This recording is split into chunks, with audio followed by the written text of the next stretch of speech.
So I know we have a handful of other people that had said that they plan to join us, but we are at the top of the hour now, so we can get started. Okay. And then they will join us as they show up. Okay. I will let Ken start, but I want to thank you all for being here.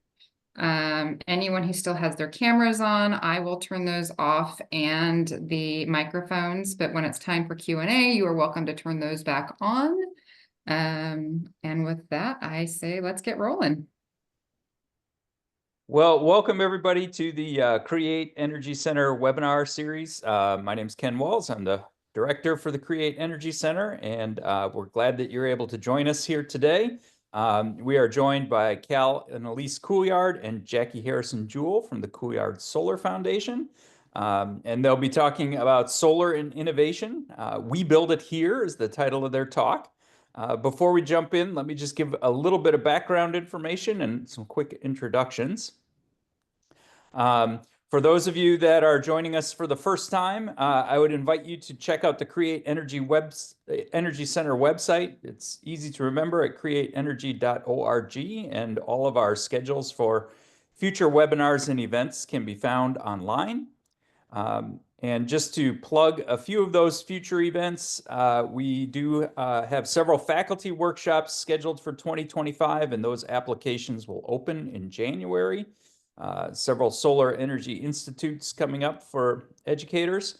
And then we also will be continuing the webinar series in the spring. You can see a list here of several of those topics, and the times and dates will all be listed on our website along with information to register for those events. So please check out createenergy.org for more information. As I mentioned, our presenters today are Cal and Elise Couillard and Jackie Harrison Jewell. The Couillard Solar Foundation is a Wisconsin-based nonprofit organization that helps schools and nonprofits gain access to solar power. Cal is the founder of the Couillard Solar Foundation, and he works on solar innovation projects and solar panel procurement. Elise is a board member and treasurer for the foundation and is involved with the Solar Series events and Solar for Conservation organizations and Solar on Schools. And Jackie is the executive director for the foundation, and she manages the various components of the Couillard Solar Foundation operations and also is in charge of graphic design for the organization. So with that, I will turn it over to the team from Couillard Solar Foundation to tell us a little bit about their work. I'll stop sharing there, and that should give you guys the option to share your screen. So, okay. Can everybody see my screen? Yeah. So, as Ken said, thank you, Ken. I'm Jackie Harrison Jewell, and I'm the executive director for the Couillard Solar Foundation. Today we're going to talk about, Today we're going to talk about a little bit about the foundation, tell you what it is and what we do. Then Cal is going to talk about the solar canopies, his design, and some of the benefits and innovations behind that design. And then Elise is going to finish up talking about our American-made Solar 7 Prize experience and the impact that it's had for us. So the Couillard Solar Foundation was founded about 7 years ago by the Couillard family, and our mission, as Ken said, is to make solar more affordable for Wisconsin nonprofits. We currently have over 277 sites across Wisconsin, both already installed and promised for installation, which is more than 14 megawatts of solar power on the grid and over $4 million in grants and solar panels delivered and promised to be delivered.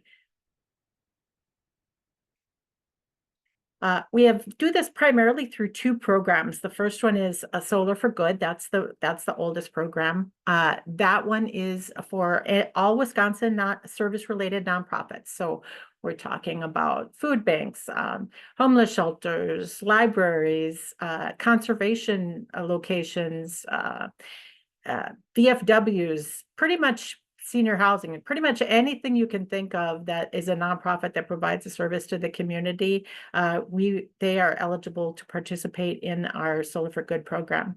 Solar on Schools is Wisconsin's public schools, K-12 through university. And in fact, Madison College, which Ken is a part of, has received several Solar for Good and Solar on Schools grants. These programs provide up to half of the solar panels needed for a solar project, solar installation project. So it's more than just money. It's actual providing of the materials that reduces the upfront cost for these organizations and makes it possible for them to afford their solar array. To date, we've done quite a few different kinds of organizations, 47 schools and districts, 55 faith organizations, churches, and other organizations, community buildings, libraries, veterans organizations. It's a pretty broad spectrum of people, and in the course of our programs, we do follow-up surveys with them, and a lot of these organizations say that in their surveys that when they receive a grant from the Couillard Solar Foundation, that basically is the thing that allows them to be able to do the project. So we're very proud of the fact that we are really helping enable that much solar power to be installed in our state. In addition, we offer education as part of our mission. So that includes something that we call the Solar Series, which is a monthly series, usually between 6 and 7 series a year, events a year. And those cover various themes, everything from, in the spring, we often do like a growing and sustainability and agriculture-based event. It might be something regarding electric vehicles or other types of sustainability projects that are also related loosely to solar.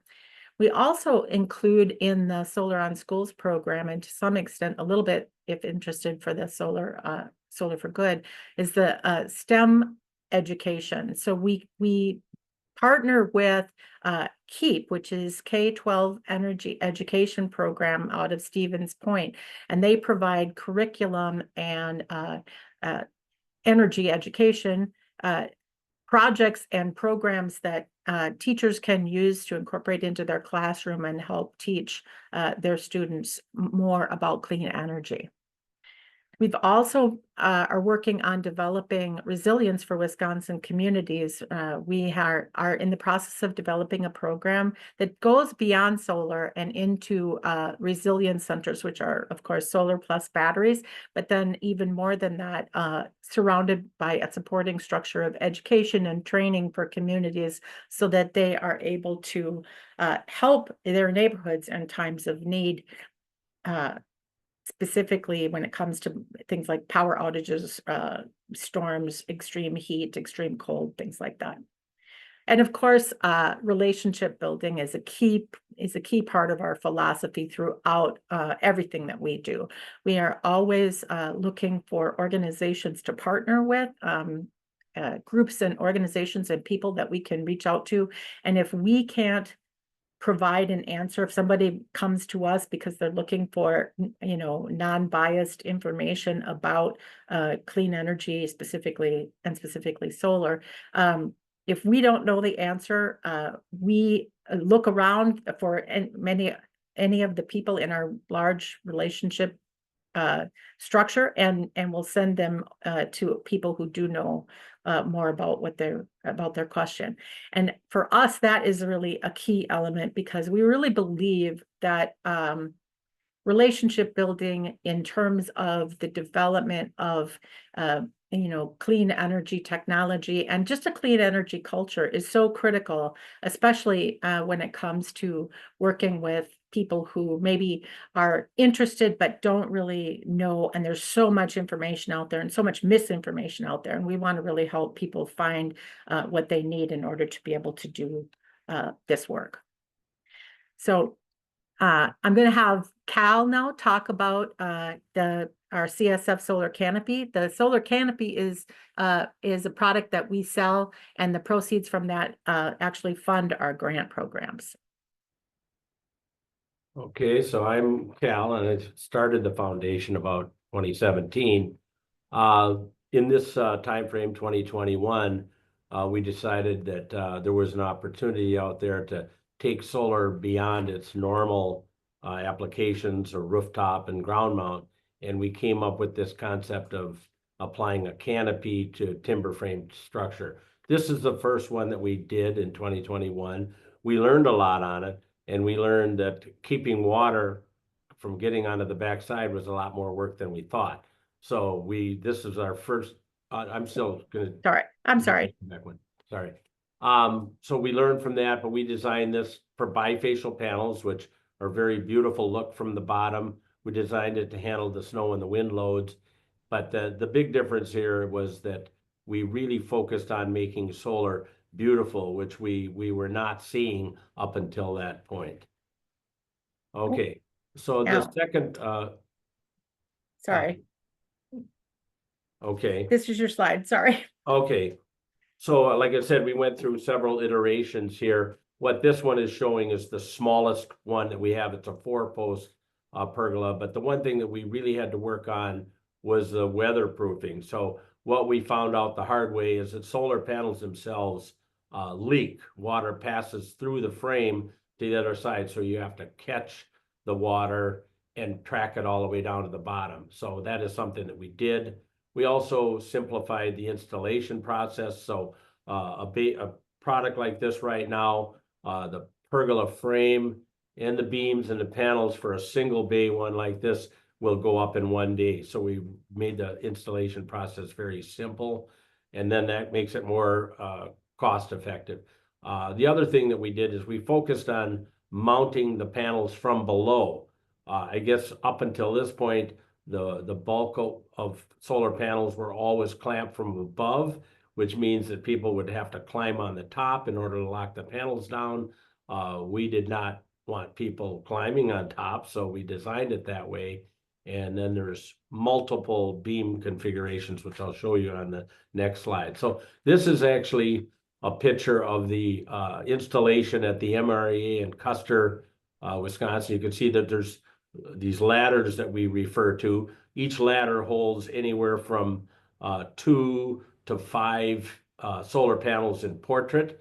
The one on the bottom shows that we've got the ladders up. They're mounted to the wooden beams, and you can see that row of solar panels that are slid in. So this was just the beginning of sliding these panels in. I'm sure by the end of the day, all of those panels were in position. And this is typically, this is a 5-day or a 5-bay pavilion. And this would take 3 days from the start of putting the timber frame up to putting the beams and locking them down and then installing the solar panels. Up at the top, it shows the design angle that we've developed it to, and we've gone at an 8-degree angle. It's kind of a combination of optimizing the usable space down below. So we're trying to protect the people from below from wind and rain coming in from the sides, but we're also trying to maximize as much solar power. We came up with 8 degrees. The higher you go, the more solar you pull in, but then the more wind that can sweep in from the north and the east and the west. So this is something that we kind of set down upon. You can also, in most cases, we recommend going to the south, but we do have arrays facing east or west, depending on what the situation calls for. They won't optimize the amount of solar power that you get, but in some cases, they make sense to go that route. Okay, and then this is actually a look at probably our largest array is at the top in Deerfield at the community center, and the bottom is a look at the smallest array, which is the pergola style. The one on the bottom can hold from 10 to 15 panels, so that would be 5 kilowatts DC up to 7.5. The one up at the top is, like I said, our largest one. That holds 135 panels or roughly 75 kilowatts DC. and that has, I believe it's 4 bays. Now, these are wider than our normal one, but these are 20-foot bays, and this was the first one that we located on the edge of a car parking lot with the idea of providing, community entry space, electric car charging, and basically a walkway leading into the community center and the food pantry. So we can go as many bays as somebody wants, and this is an illustration of that. So Cal, this one, if you want to also mention too about the resilience center that this is intended to also be. Well, this is the first array that we kind of moved away from grid tied inverters. So for the first 5-6 years, pretty much all of our installations tended to focus with grid tied inverters. This one, since it's feeding the Deerfield Food Pantry and the Deerfield Community Center, we wanted to incorporate hybrid inverters with battery backup so that the batteries would provide that resilience. They do have freezers with thousands of dollars worth of frozen food in them, and they also have refrigeration that they have to keep going for the food that's not frozen. And all of that stuff has to be kept within certain temperatures. When you go above that, by law, they're supposed to throw all that food out. So this was resilience for food pantry, but also resilience for the people in the community of Deerfield. This is also an area that when we do start to reach some of these points where we lose grid power for longer periods of time, we intend to have the community center be a place where people can go and have refuge from, maybe a house that's at 105 degrees because they've lost their air conditioning and they got a place to go. So this is a direction that we're moving, and we're learning a lot in the process. Alrighty, I'm going to be talking a little bit about our American Made experience. So that's where we were kind of graduating from the design process that Cal just talked about to, how do we repeat this process, get it to multiple different customers, and at some point be able to move this product into different states. So we started with the Solar Prize 7 round, and it really helped us continue to develop our process out of that design phase and into how do we repeat this process effectively. And apparently they liked our ideas and how we were moving along, because we did win the first round, one of 20 teams selected out of 720.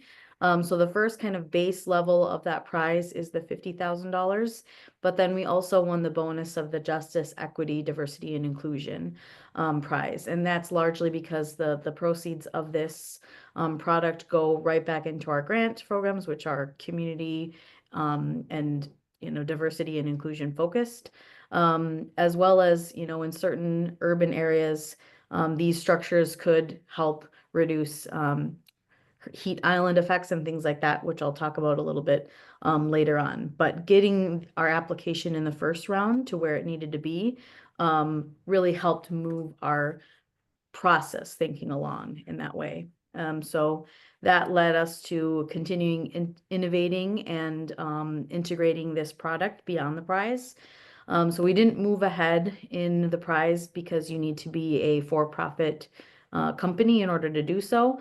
But we were welcome to continue to take the technical assistance things, which really helped our connections. We built a really good connection with one of the connectors called Positive Deviancy, as well as other connectors that became interested in our product from out of state, and helped us see some of the ways in which we impact communities that we weren't good at describing or advocating for ourselves on. So while we knew that relationship building and networking is a strength that we've had in these local communities and in Wisconsin, I think the American Made Challenge really helped us build our connections outside of the state as well, and with other players, from potential investments to people just thinking about our product and streamlining that product.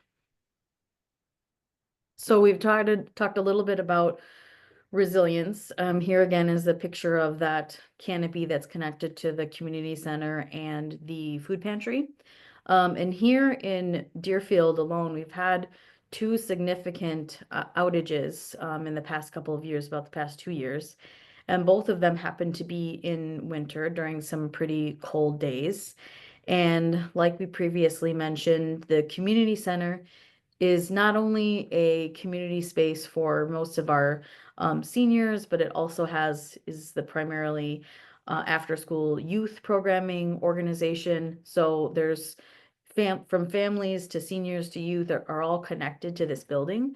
And they typically, run a Monday to Friday type operation, and they don't usually have staff there on the weekends. So when some of these outages happened, people were taking to the community center Facebook page and things like that to try to look for resources.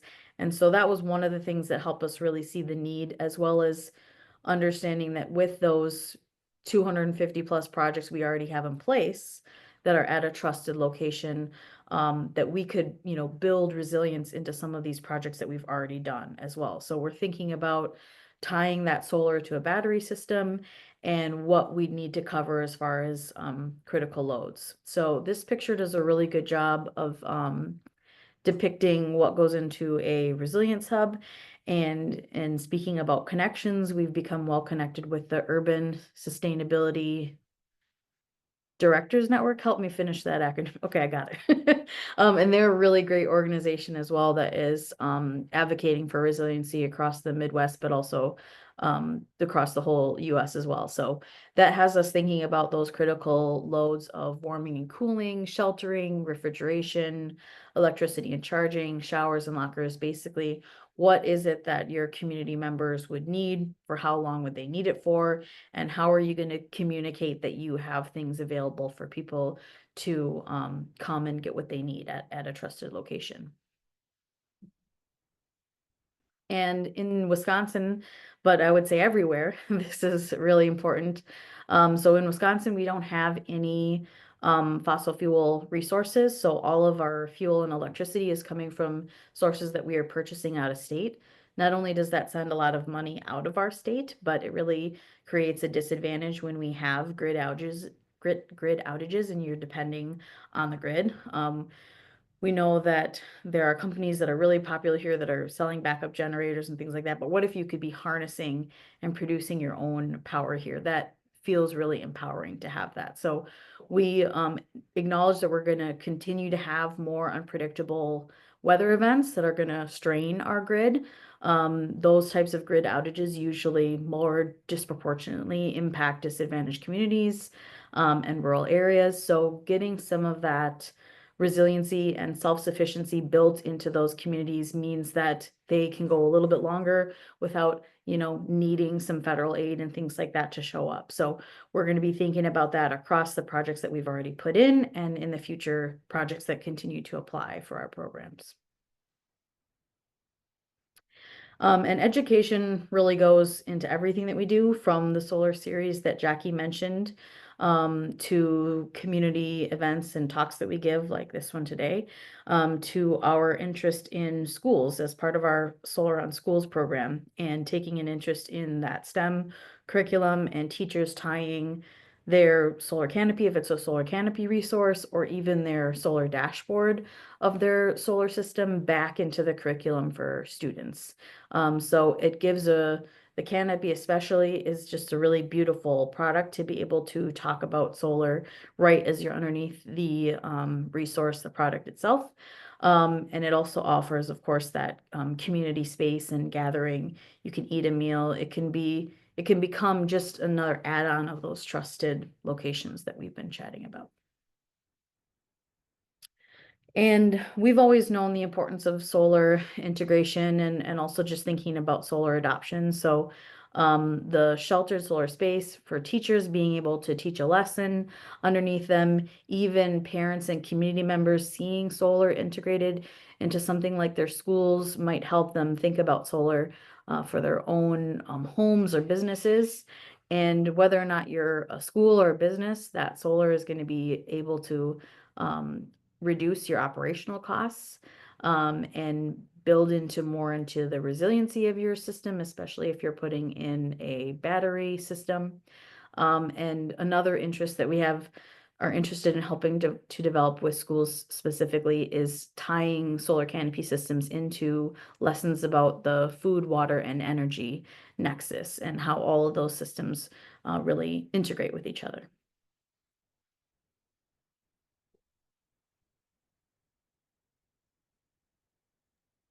So that you can reach out. We want to help you achieve, some of the dreams that you have for solar in your community. And Jackie, I'll let you close it out. Sure. Thank you, Elise and Cal, both. Yeah, we are definitely interested in talking with anyone who is who'd like to learn more about our programs or the things that we do. You can always visit our website, which is the couillardsolarfoundation.org, to see more about us and the work that we do. And like I said, we sell the solar canopies. We will sell our solar canopies to anybody interested in it. And what we're hoping to do by opening up and doing presentations like this is to help people see that not only can solar be helpful from a climate standpoint, from an energy standpoint, but it can also be really beautiful.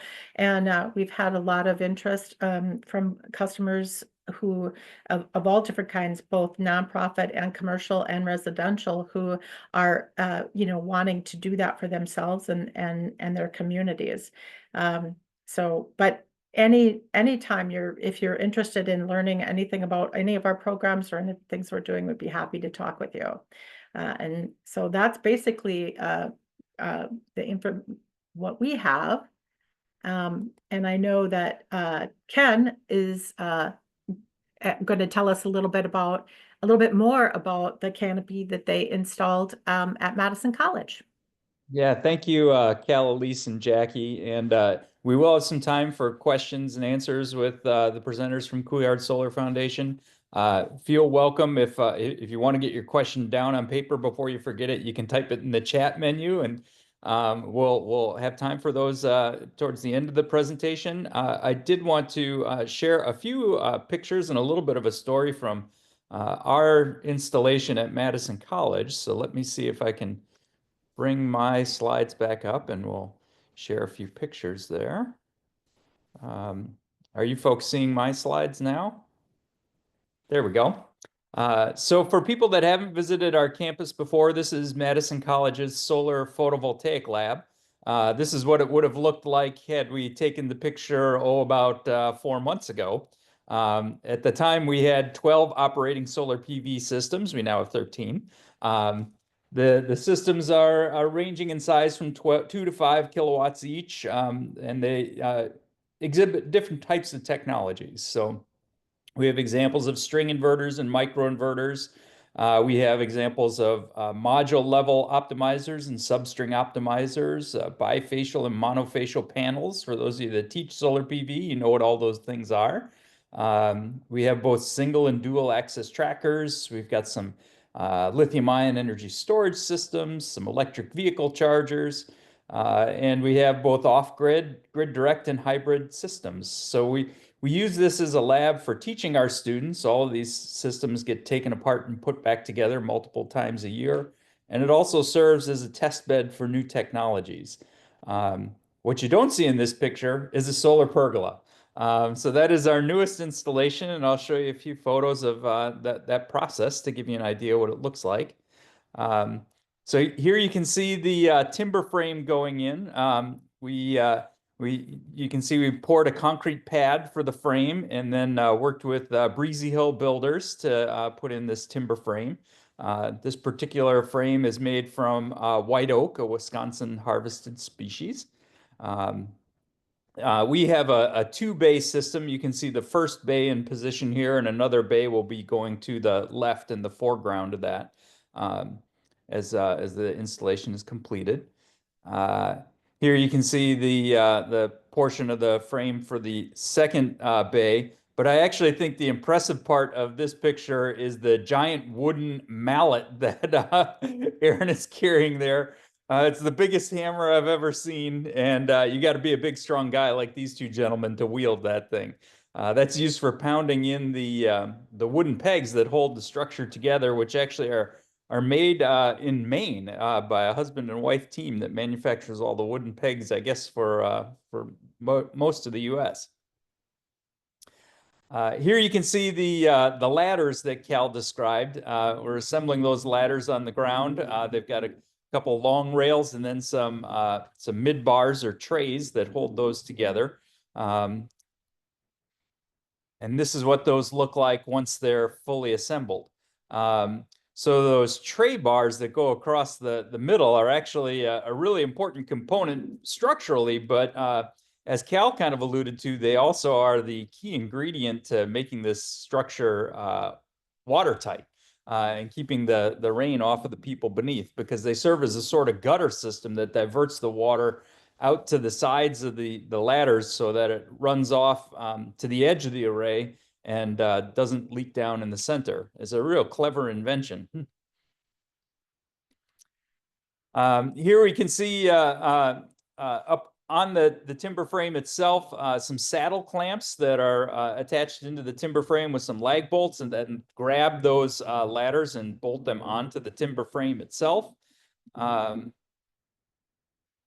And this shows another view where you can see those saddle clamps attaching the rails onto the timber frame. This one is shown with the panels in place.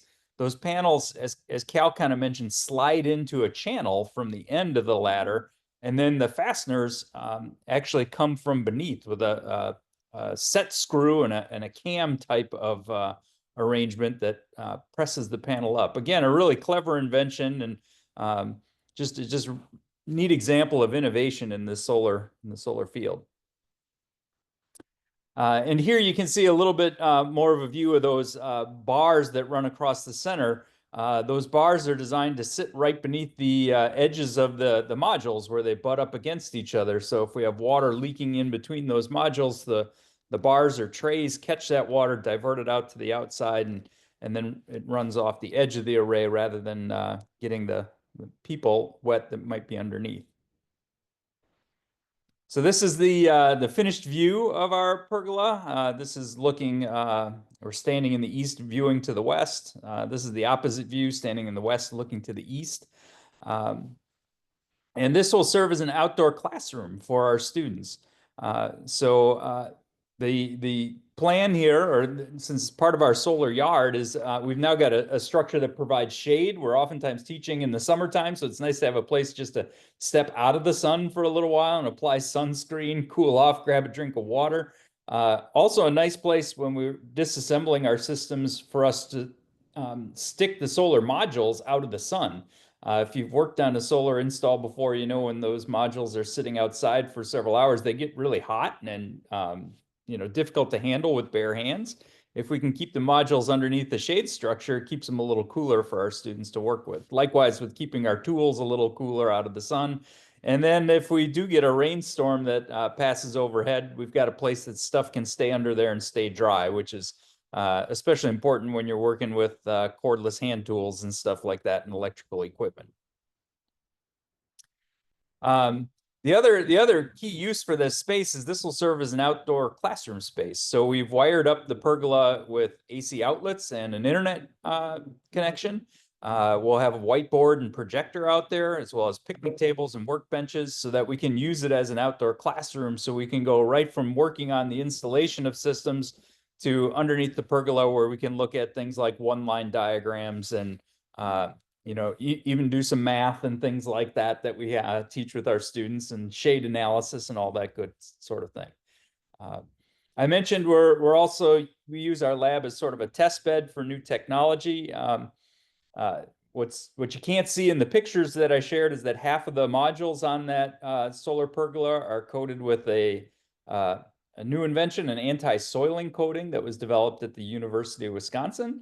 And we'll have monitoring in place for each individual module, so we can compare the control uncoated modules with the anti-soiling coated modules to see what kind of benefit we get from that coating developed at the university.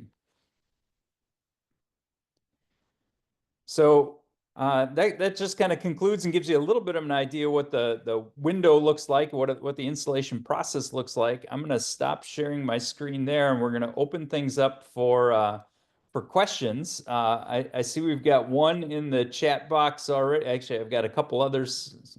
Some people text message me anonymously, I guess. Let's see. So the first question, this is an easy one. Do you sell the pergolas outside of Wisconsin, and does Couillard Solar Foundation help with installation? Well, we have sold a few outside. We haven't got too far away from Wisconsin. The furthest out so far is Iowa, but that is something that we're looking to do, and we're actually looking for partners in these other states to do it. And so if somebody has an interest in out of state, we're interested in talking to them, as we have to develop that market. But we've got about 15 to 20 of these installed right now, and obviously we're starting in Wisconsin and moving outward. And then Pamela's got a question in the chat here. How do you measure if where you are in the US will have sufficient sunlight for it to be feasible to install solar systems? I can take that one. Bifacial, we use bifacial solar panels, which means it produces power from both the front and the back. And bifacial solar panels are really adept at producing power above the 40th parallel. So that means that above the 40th parallel, there's more indirect light. It hits the earth at an angle and, you know, bounces up to the back of the panels. So there's a lot of studies that have been done that that bifacial solar arrays do really well above the 40th parallel, and especially in places where, like if there's snow, for example, on the ground, it might cover the top of the array, but it'll bounce off that snow, hit the back of the solar panels, start to produce a little power, which warms it up and melts the snow off faster. So we really feel that this product can be used pretty much anywhere and take advantage of the light that's there. I would like to add something to that also. You mentioned the lower sun angles and the effect that they have. One of the things with our pavilion that is the panels are high off the ground, and they are bifacial. So in the middle of winter, as we're approaching now mid-December, we're talking about angles close to 30 degrees. So this light, once you have snow, it'll actually bounce off the bottom and strike the bottom of the solar panel. And I've had comparisons between, we have a roof right next to our location here at 10 Liberty Street, that when it snows, the snow will slide off the panels a little bit, but a lot of times stick on the roof. And I've compared the output with a pavilion that we have at the Deerfield Fire Station. And it was interesting, after like a 4-inch snowfall, when the array was completely covered with 4 inches of snow. I remember looking at it last year and seeing that it produced about 20 kilowatt hours of power on the day after this snow. And then the roof that was covered with snow produced 0. So basically every drop of that power that was produced on that snow-filled day was all done from the bottom side. And you can't get that typically off of a roof. That's pretty impressive, actually, getting all that. Yeah, I was quite excited to see that output from bottom only. Yeah. Jason's asking, what percentage of the foundation's projects pursue battery backup? Right now, that Well, percentage is pretty small, but we are really talking with grant recipients and with people that we work with to convince them to at least start with a hybrid inverter, so that if they do want to do battery backup later, you know, it'll be set and ready for them to go. So that's been a real learning experience for us, and Jackie and Elise tasked me with putting a hybrid inverter in at the Deerfield Community Center and Food Pantry. Now that was about a year ago. And for me, I thought it'd be a month or two of research and I'll have a really good solution and be able to move forward. And it just turns out that that was easier said than done. And I spent a lot of time trying to find batteries and inverters that would work with 208-volt three-phase, which just happens to be an odd voltage size. And so we believe that communities, food pantries, high schools, we think it's time where just about everybody puts in a hybrid inverter, just because it gives you the opportunity to go to batteries at a later date. If you put in a grid tied, it's not that you can't later on, but it's much harder. So the battery prices have dropped from, just 10 years ago, they were $1,000 per kilowatt hour. 5 years ago, they were $500. I just bought some at $200 per kilowatt hour, and I would expect in 2 to 3 years that they will be under $100 per kilowatt hour. When they reach that level, it's almost a no-brainer not to put them in, and that's where it's going right now. The battery prices are plummeting. And I know probably not everyone on the call is from Wisconsin, but we have an energy innovation grant here that sometimes people apply for with batteries. And one thing I noticed, they want you to make a cost argument for why it would be economical to put in batteries.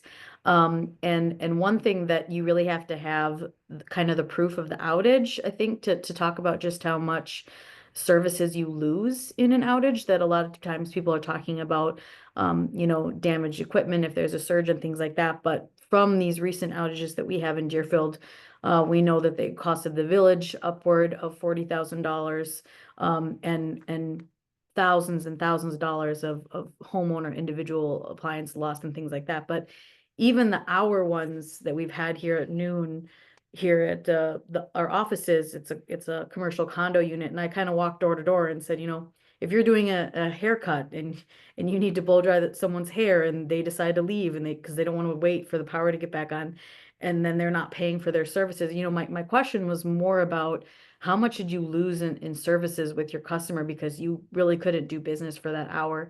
And I think that's less of the question that some of these applications or people are thinking about is can you afford to lose that service for an hour? Or if you're the community center, can you afford to lose all the food that's in your freezer, things like that?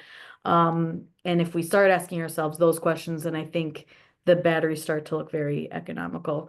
But I know that we have a school district with a battery, a library with a battery, a senior center. But it's could definitely be less than 10. But it's a conversation we're going to continue to have with people that apply and really encourage them, or at least learn a little bit more if they seem to be somebody who is that trusted location in the community that we think would be perfect for a resiliency center. Yeah, I'll share the question that I've gotten several times since we installed the system at Madison College. Can you talk a little bit about the types of wood that are used for the timber frames and what its lifetime or longevity might be? Yes. Well, the two main woods that we've been using have been white oak and Douglas fir. Both of them have very good rot-resistant properties.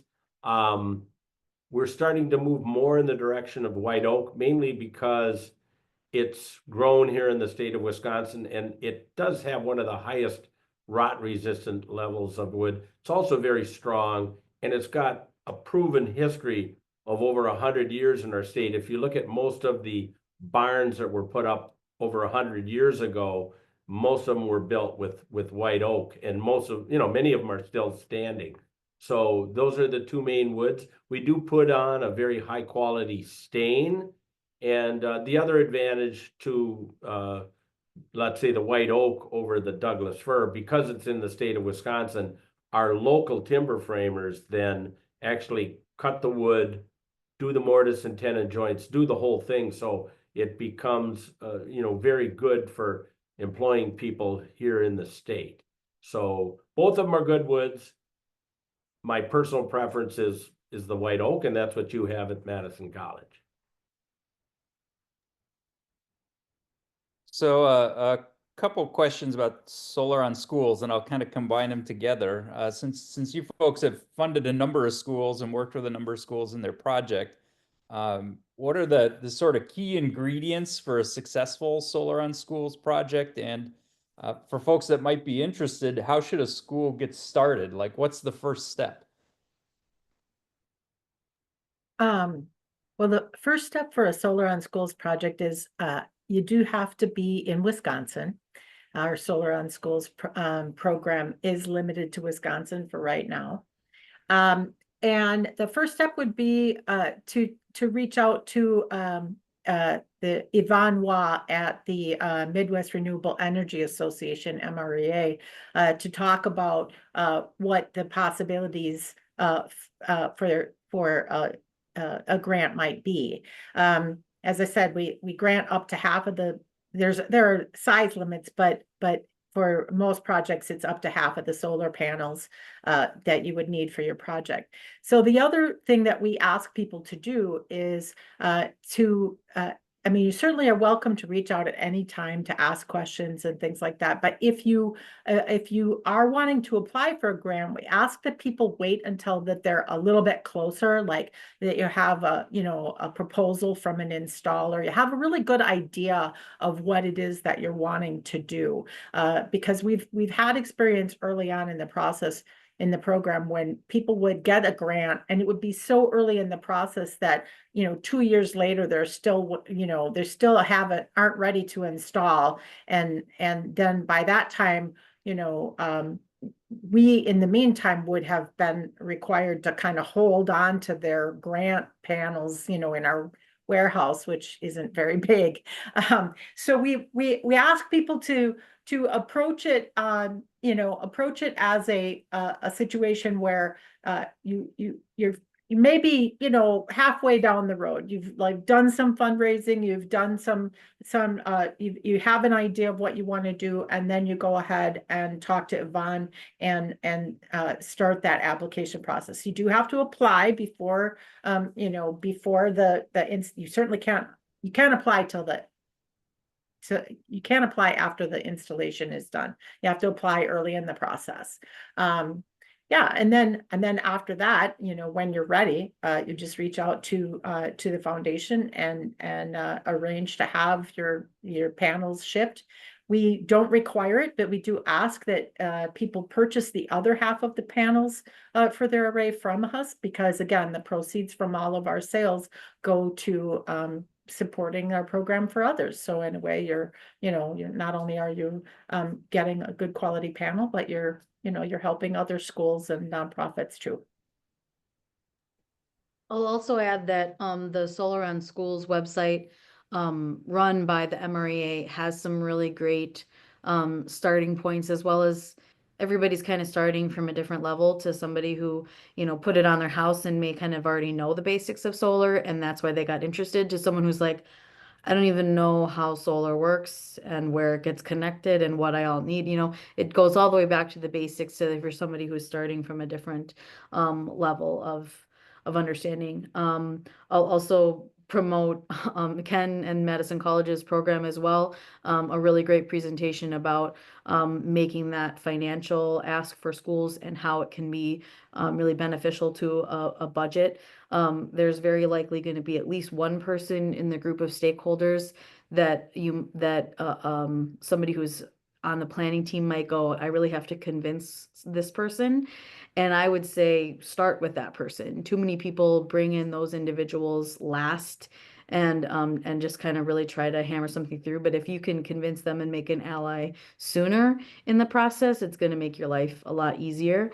And especially facilities members, people who are going to be monitoring the system and either advocating for it because they see that it works and they're getting excited about it, to somebody who might need a little bit more training on what they're going to be looking at and how it's going to add to their daily load of what they're working on, but kind of bringing those people to the table and having that conversation. I also think that students are an underutilized resource. We've had a number of students who have been the reason that a project has gone through. This website that is mentioned, if you Google Solar on Schools, it'll come up for you. It's run by the Midwest Renewable Energy Association. You can also find it through our website. So MRA might come up and the Couillard Solar Foundation might be second, and either of them will get you to the right spot.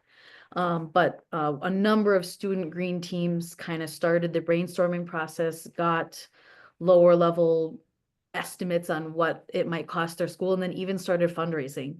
And once the students get above, 25,000 or whatever, the school kind of can't ignore this group of really eager students that are like, look, we raised all this money already. So don't discount how useful student green teams can be. I wanted to add something to it also, and that is that you do want to identify within the school who the champions are, who are the people, especially in leadership positions. And once you've identified, obviously it's preferable that the administrators or the principals, people at that level, it's very helpful for them to be in favor of it. But at the same time that you're looking at who the champions are, you also have to identify some of the people, the blockers, and they're going to be out there too. So you're going to have to know who's with you and who's against. So you need to get the lay of the land first and then move forward. I also would like to add that, once the solar array is installed too, it's very important to make sure that there are people in the building person, but the administrators too, who understand how to look at the power output and make sure that the array continues to work. Solar arrays are very reliable, but it's not a set it and forget it kind of thing. You do have to monitor and make sure that that it's producing properly. Sometimes things happen that it could be simply reset, very easily there, but if nobody's looking at it, you could lose the benefit of having that array for, weeks or months at a time because nobody's looking at it. So having somebody on site or having somebody whose task it is to make sure that they're checking to see that solar array is working is a really good idea for any school, any organization at all. Yeah, and I think that's a very important part.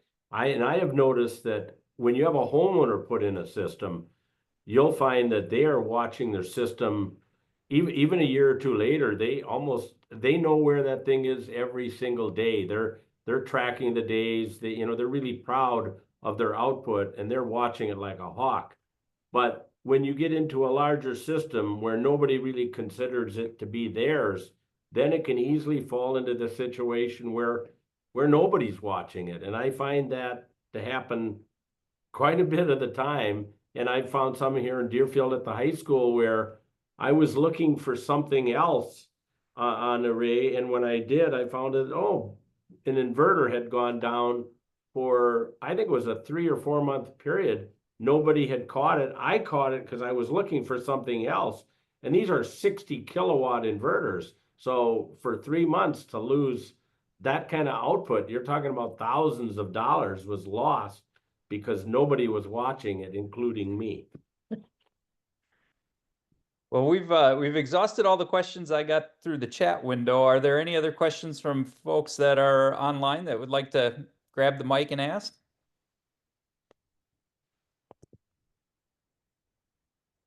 Otherwise, if not, I have one final question for you, Cal. Because I know you came to this as sort of your second career. You worked in industry as an inventor previously and ran a successful business. And in the Create network, we've got a lot of folks that are engineers and technicians working with technology. And I'm just curious if you can talk a little bit about what that jump to the solar industry was like, and what pursued you to come up with the invention for the pergola and trying to make a structure like this. Okay. Well, in pretty much every business that I've had, I always ended up, I didn't have this formula in the beginning, but after X number of years in business, I kind of came up with this very simple concept of providing clear-cut, differentiated value. That was my mantra. So the ideas that we had to be simple. It had to be different than everybody else. And it had to provide value for us as a corporation, and also value for the customers and the employees, everybody. It had to provide value. And so once I had developed that has always been how I've operated. So sold the business in 2018. And at that time, just realized that solar was really lagging in our state, probably mainly due to the dysfunction at the state government level, and that we needed to do more here in our state. Minnesota, Iowa, everybody around us was installing more, and we needed help. So decided to kind of go off, and probably it's not recommended that at age 62 you switch careers and have to go into a completely different business, but that's what I did. And so the concept for the pavilion and the timber frame was that, you know, in the beginning, we were using funds from the sale of the corporation in 2018. But as we got out a few years, we realized that at some point we're going to run out of money, and we're going to have to generate funds to keep doing what we're doing. And so for me, it's always been about that clear-cut differentiated value. And I looked at the industry, and I saw solar panels on roof, and I saw solar panels on ground mounts with galvanized structures. Most of the installations, people considered them to not be very good looking, and I didn't see any opportunity in that area. Those were all filled. So I said, I realized that I was starting to see a few canopies going up, and somehow the idea of doing like a timber frame married to the canopy came up, and then basically use that same clear-cut differentiated value approach to develop it. Probably didn't realize how hard it was going to be to keep the water out. I didn't really understand that solar panels themselves leak, and that you would have to catch the water that passed through them. And so it actually took a couple of years, which surprised me, to actually get it right. Luckily, you have one that's going to work right off the bat. I have all the ones that don't work in my possession. So that's how it really got developed, was using the same business strategies that we had in another market in this one. And the reason that we do our work in the state of Wisconsin is that the state of Wisconsin needs it to be done. And we need the help here. And I appreciate all the stuff that you've done too. So thank you. Well, thank you very much to the three of you for presenting about the Couillard Solar Foundation. It's just a great story of, you know, innovation in the market space, and also doing some really good work to support the solar PV sector. So thank you very much for taking the time to present to our audience, and thank you to all the folks that are with us today for the webinar, and also the folks that are viewing this streaming online. And we hope to see you at a future Create webinar in the spring. Thank you. Thank you very much. Thank you. Thank you, everyone.